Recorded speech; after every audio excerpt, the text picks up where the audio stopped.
Donc le sujet qui est traité aujourd'hui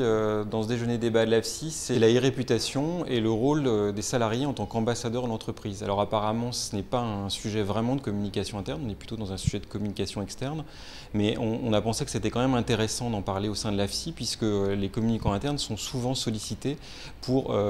mettre au point, par exemple, des chartes ou mettre au point des démarches pour, canaliser ou dialoguer sur ce sujet-là et savoir quelles peuvent être les bonnes pratiques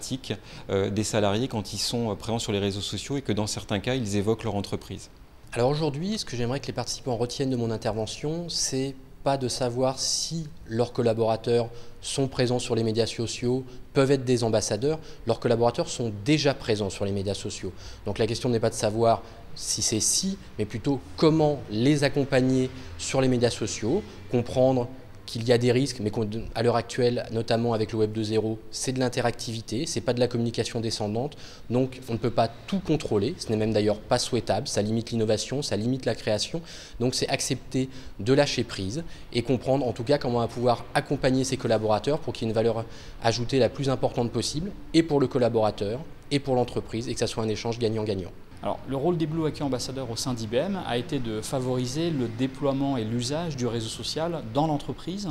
dans une perspective d'amélioration de nos mécanismes de communication, d'efficacité, d'accès aux meilleurs experts, de partage d'informations, de savoir-faire.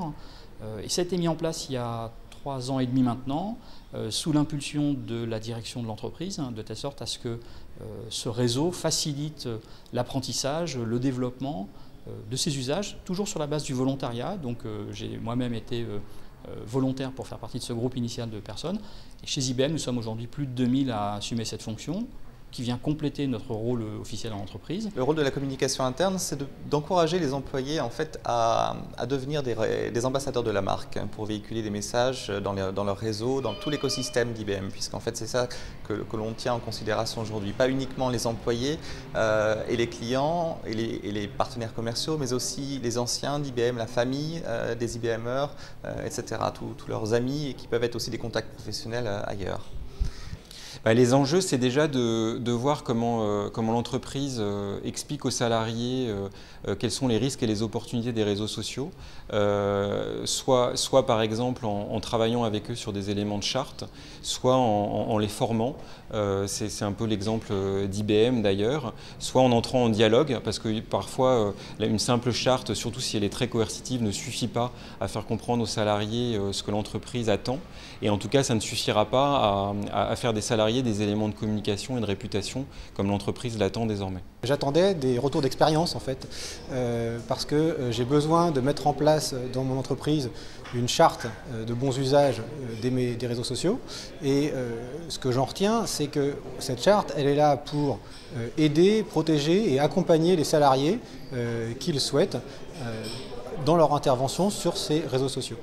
Quand l'entreprise demande à ses salariés ou les incite à être porteurs des messages de l'entreprise, quelque part, elle leur donne du pouvoir, elle leur donne une responsabilité. Je ne sais pas si toutes les directions d'entreprise mesurent bien à quel point, en sens inverse, conférant du pouvoir, un pouvoir complémentaire ou supplémentaire à leurs salariés, elles ne risquent pas aussi d'être contraintes, si ce n'est pas le cas, à respecter vis-à-vis de ce salarié, ces salariés, des règles de correction, de cohérence. Alors ça va me permettre d'aborder cette question au sein de l'entreprise, parce que comme c'est une vraie révolution, il faut déjà que moi-même je puisse m'imprégner de ce que ça représente, des difficultés que j'y vois ou des leviers. Et le fait qu'il y ait des présentations d'une part par une entreprise, par un consultant, ça me permet de m'ouvrir sur certains questionnements que j'aurais peut-être pas eu toute seule.